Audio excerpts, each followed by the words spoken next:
Welcome to Pokemon FireRed. It has been a while since I've, done anything as far as YouTube is concerned with this game.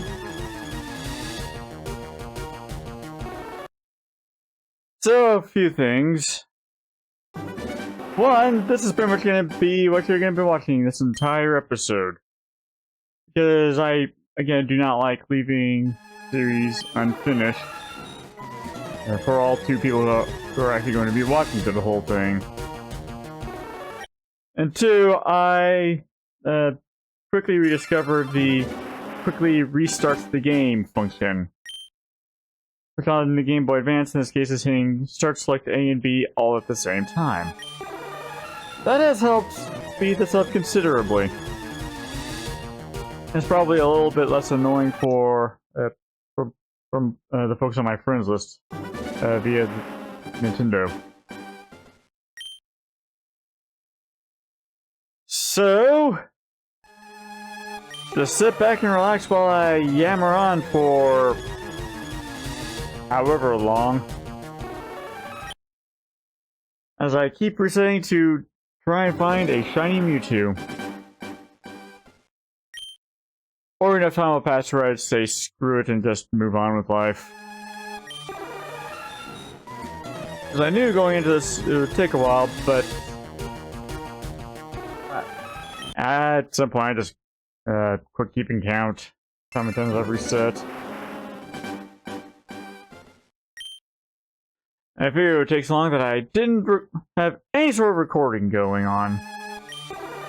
Because that would just be a lot of recording that was going to go into the recycle bin anyways.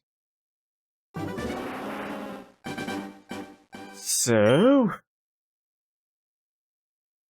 here we are. As you can see, I did move up one tile to being right in front of Mewtwo to help save a little bit of time every reset. Maybe it's helping. By a mere second.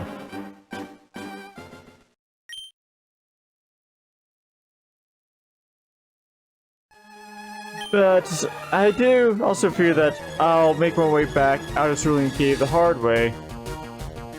A, to level up my Ghastly. Yeah, the hard way. Or B, ultimately catching a Golbat that is below level 50. Again, to try and catch Raikou. Or at least get Raikou to stick around long enough to not run away.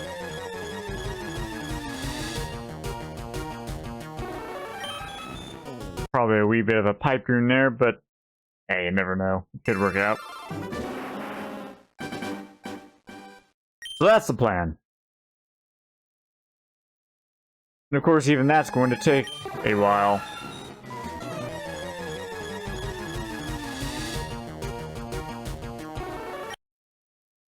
So I'm recording this on the Tuesday after the latest Splatoon 3 Splatfest, which was held in celebration / collaboration with Splatoon Raiders. That is coming out as of right now next week. I'm looking forward to it. More on that here in a little bit. The Splatfest theme this past weekend was what your preferred battle tactic is: speed or power or tactics. All three have their uses, and if you think about it, going all in on speed or power are their own forms of tactics. I guess it depends on what you want to do in whatever you're doing. Like being quick has helped out the Krukari in Warhammer 40k. But I chose Team Speed because blue is my favorite color, and speed was the color blue. Power is more akin to orange, and tactics were violet.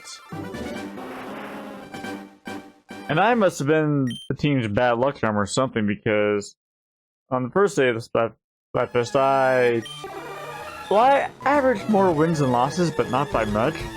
And I was getting particularly salty. I feel a bit bad about that. But It was a bit of a net gain.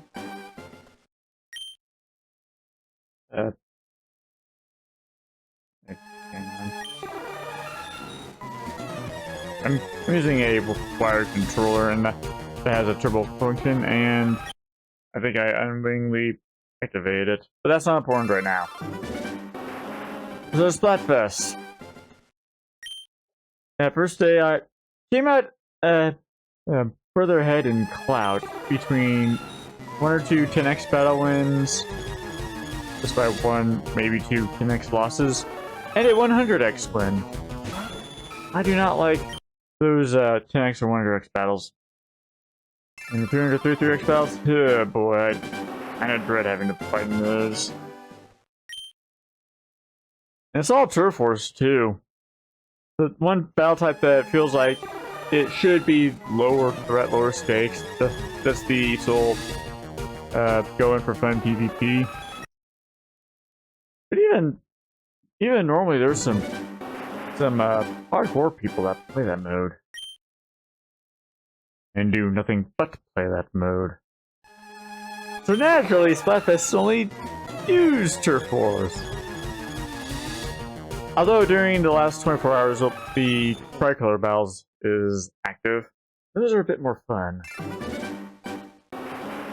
If you have 2 groups of 2 acting as attackers versus a group of 4 trying to defend. And whichever color has the highest percentage of each turf wins. And yes, it is possible for the 2 pairs of attackers to attack each other. But the moral of the story is Team Power won this Splatfest. Team Speed came in 2nd and Team Tactics was in 3rd. I'm not too correct by the result. I'm actually more surprised than anything. Because, well, I'm actually happy for Fry. Because the teams that Fry pick typically do not win Splatfests. Chances are it's either going to be Shiver's team or Big Man's. So Fry definitely could use a few wins. He could use a few more, if you ask me.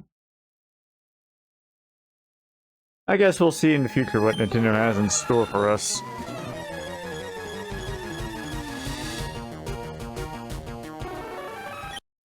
But as for Raiders, I'm trying my darndest to avoid any and all spoilers for that game. And by that I mean I'm trying to go out of my way to look at nothing related to Raiders. Because I want to go in knowing as little about the game as possible. I find I have a bit more fun that way. With most games. I've talked about this before, but I feel it's worth repeating. Most games I try to avoid any videos to avoid spoilers. For example, I did that with Metroid Dread. I'm glad I did that, because it kind of sounds like Nintendo exposed a lot of what that game has in store. Don't get me wrong, it's still a fun game. Final boss is a pain in the ass if you don't have the counters down. Not quite Souls-like bullshit, but pardon my French. But it's still a fun game overall. I really like the ending too.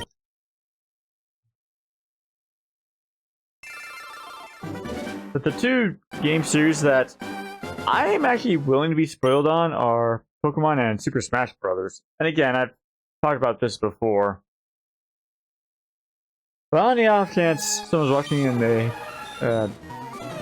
don't know my reasoning, but it's fair because I don't even remember what videos I've talked about this over. I don't mind spoilers for Pokemon because some of the evolution methods can be interesting, to say the least.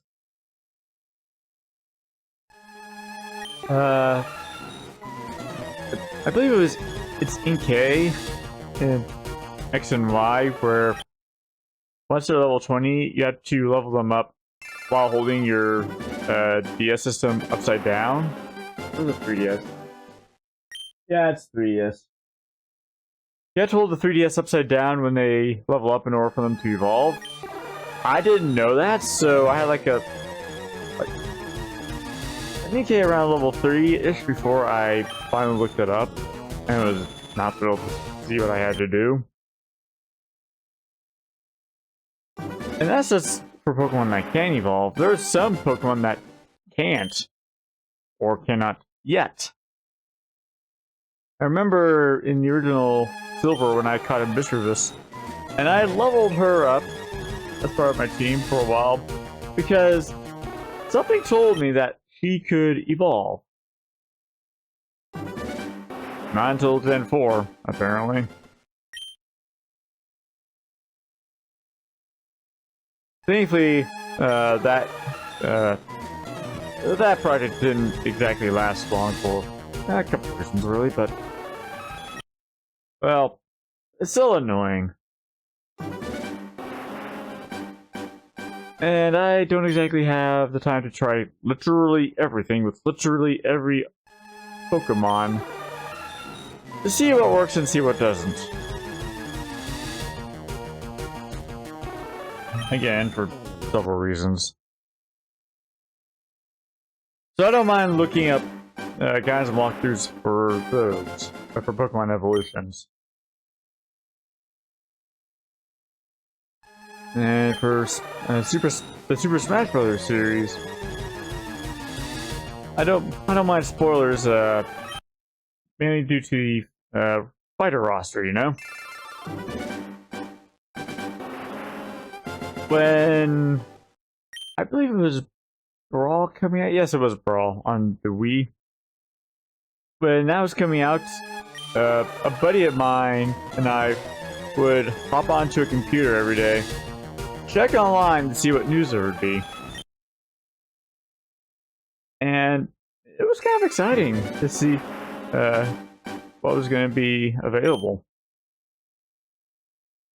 Well, when Super Smash Bros. On Wii U and 3DS were coming out, I did not do that. Instead, I decided to go in blind. And I tried like heck to unlock the characters that I regularly played in Brawl. Like Solid Snake! Yes, you're hearing correctly. I did not realize that Snake was not going to be in that game. So when Ultimate was coming out, that's when I was a little bit more willing to just keep an eye on upcoming news and events for, well, Brawly, or not Brawl, for Super Smash Bros. Again. That probably wasn't necessary because they announced that all fighters are going to be available. Plus DLC fighters. But if not, I'm going to come back to it. But I did enjoy keeping up with news on what was coming out. I never did complete the... is that the story mode? The one where you only have a couple of fighters from the get-go after a major event, and so you have to traverse the map one stage at a time, unlocking everybody. I know I spent quite a bit of time on that, and I just could not get to the end. I know one of the stages I got stuck on was the Castlevania stage. Maybe that says a lot about my fighting game prowess. But I was excited, well, okay, not excited. I was intrigued by some of the fighters that are coming out. Like, I guess that would be the good average. It seemed like my interest in fighters spanned from not really interested at all to really excited to try playing with them.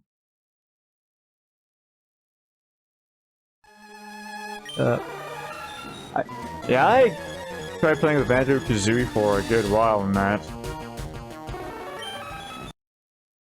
In fact, I actually picked up a copy of Persona 5 after Joker was announced. I think I played as Joker first and found him to be a boring character to play as. Persona 5 was fun though. I can give him that. Well, these days I'm not all that interested in Super Smash Bros. During the second DLC wave, I was not really interested in the characters. And I remember being legitimately very, very pissed off when they announced that FireRed and Mithra were going to be playable characters. I freaking hate those characters. I played through Xenoblade Chronicles 2. I've beaten it. And I liked good many of the characters in that game. But the Aegis you're stuck with? Oh, hell no! I hate those two! I hate them! I don't know how much I can overemphasize that. And because I don't want to have my future self go through and censoring bits and pieces of this, I'm going to hold back. I'll put it this way: Pyro's got the personality of a cardboard box, and I'm pretty sure Mithra fits the description of a certain Cradle of Filth song. If you listen to Cradle of Filth, I think you can figure it out. If not, don't worry about it. Just rest assured that I hate those characters.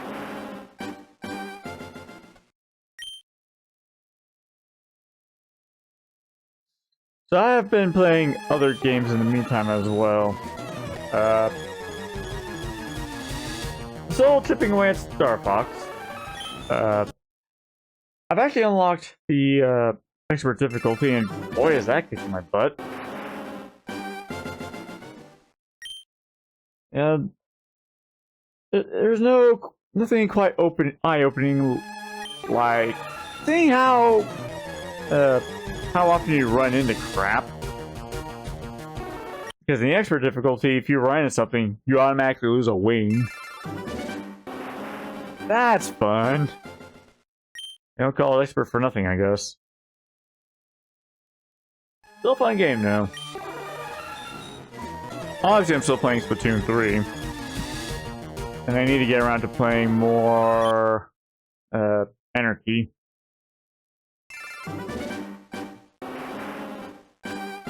I'm trying my hand at Street Fighter 6. Remember how I said that I couldn't exactly get to the end of Ultimate Super Smash Bros. Ultimate's story mode? I think it kind of shows in Street Fighter. Of course, I don't think it helps that I don't think I'm getting the directional inputs down correctly. But it's kind of a shame because I kind of sort of really like JP's character. Like his design, fighting, his mannerisms, his fighting style. And hell, Capcom's website shows what everyone's alternate costumes look like.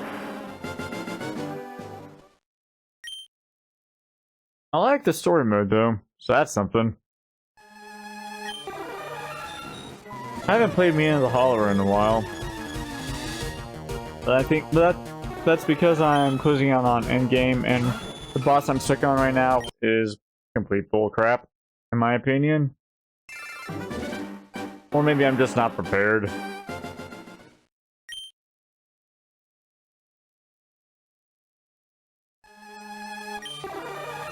I'm probably just not fully prepared for it.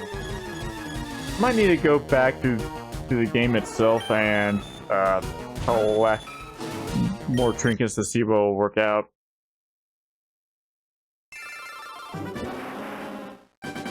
But there are some areas I just don't want to go back to as well. But I have been at stage where he's a lot more powerful and very able to survive, so maybe it won't be so bad if I go back.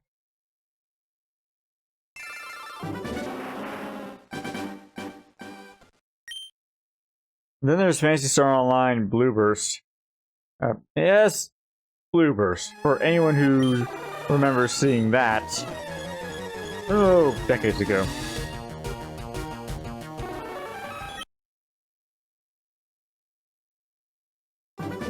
Yeah, well, I love playing that game on the GameCube. Okay, on the GameCube, it's Phantasy Star Online Episodes 1 and 2.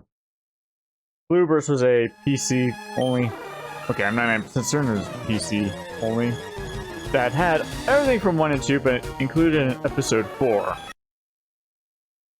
Which, I think it's kind of neat. Well, the game was owned by Sega, but Sega shut down servers many years ago. Nowadays, you've got servers like Affinia that are completely fan-run, I think. Fan-run. But I don't think Sega minds. I don't know for sure. Surely they probably know about it. But it's still up and running, still maintained. And this is a great way to, for me to get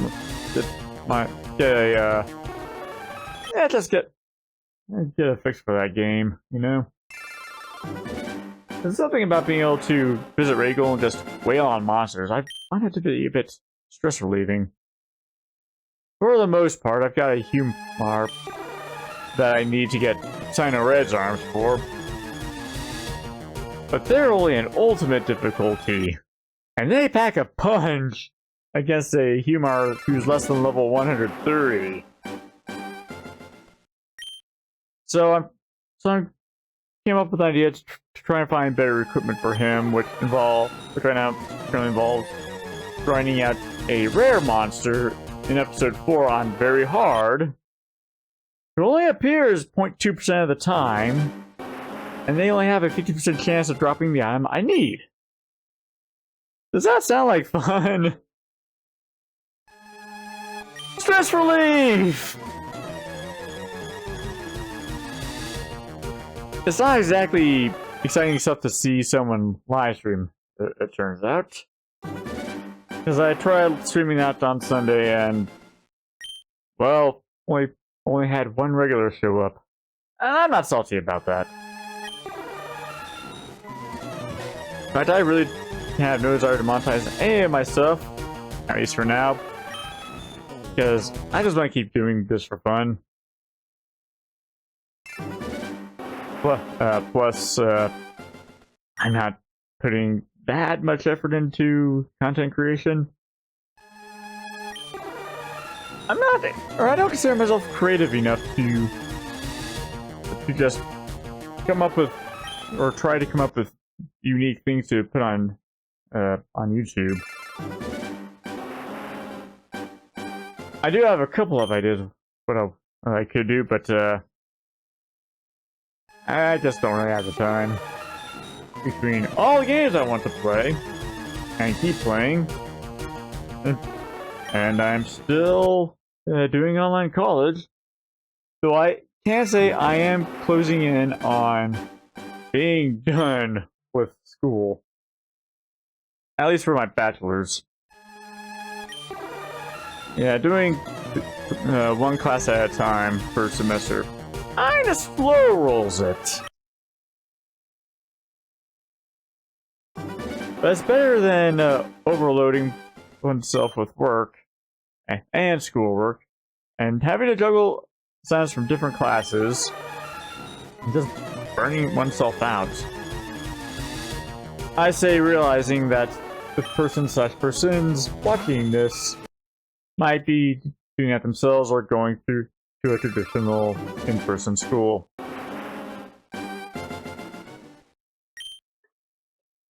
I opted against subjecting myself to that. Maybe the day will come where I explain what I currently do. But for the time being, all I'm going to say is that I am an office drone. I get paid well enough. Of course the pay is not going to be that great, but this guy has benefits, I can say that much.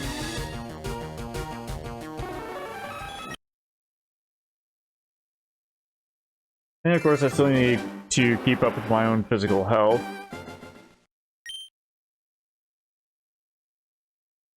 I don't know if I've mentioned that on in this series, or nope, probably. Yeah, my knee's been acting up in ways I recognized my ankle acting up about a decade ago. So I've got around seeing a specialist, or at least my doc, about my knee much earlier than when I saw my doctor about my ankle. So hopefully, instead of prevention procedures early enough that the pain still acts up every now and then. It's manageable. I'm still able to go for runs every other day. Try to ride my bike if I can get away with it, but it's permitting. And unfortunately for me, I live in a car-centric town, so it's not the safest ride alongside the roads, but the city I'm in allows bicyclists on the sidewalks. I just have to mind the speed that people typically go on the sidewalk. It's not a problem. I'm usually going a bit faster. Make sure good workout before work though, and after work. I really don't mind it, honestly.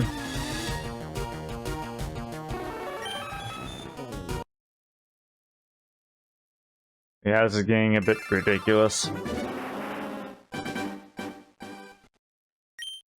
But as I said, I do want to move on with this series, so I'll give it a couple more minutes.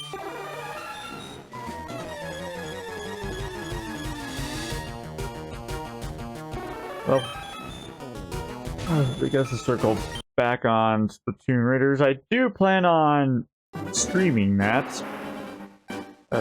When it comes out, provide the store I pre-ordered it, the physical copy at, gets it in time. And I do plan on posting episodes on YouTube as well. Kind of how I did Mouse PI for Hire. Although I don't know if I want to split up in half-hour episodes again.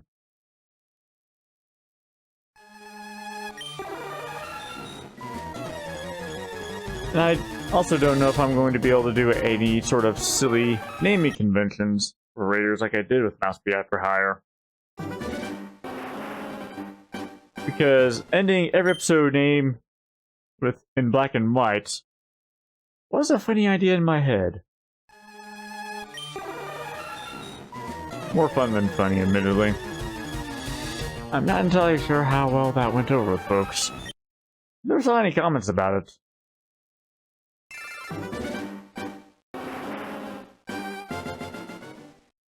I guess we'll see when Raiders comes out.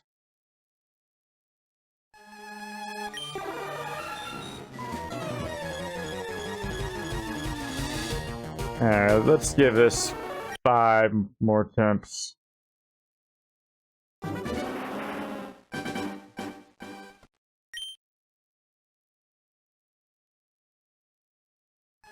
Yes, like I said, I kind of sort of want to move on. 4 left.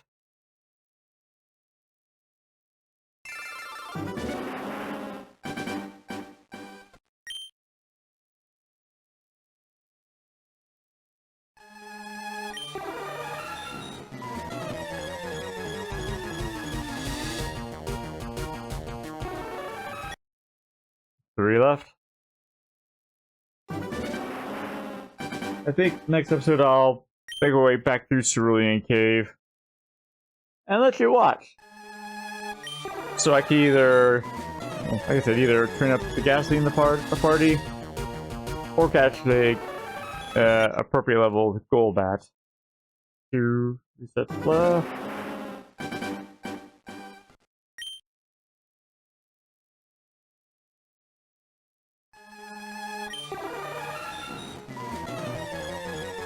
And normally I'm not opposed to just doing a lot of grinding. One more restart after this. But at least with the silly grinding, like in Salmon Run, or just wailing on monsters and Fantasy Star Online, at least with those, I'm gaining things. Resetting like this, I don't know how shiny earners do it. If this last attempt is not a shiny Mewtwo, then I'm just going to capture them.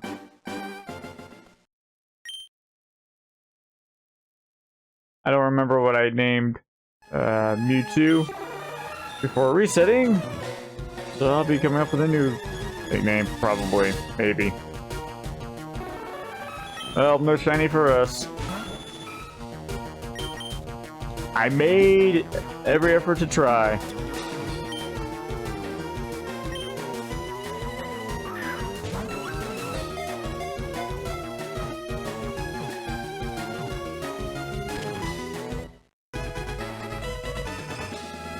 Once again, welcome to the party, Mewtwo. Or should I say... Yeah, my creativity failed me. Welcome on in, Master Cat.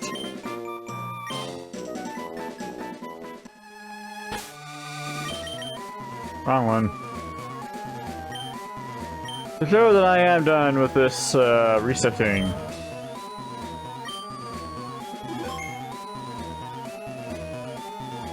So join me next time when I make my way through Cerulean Cave backwards. My name is Orangazix, and I thank you for your time.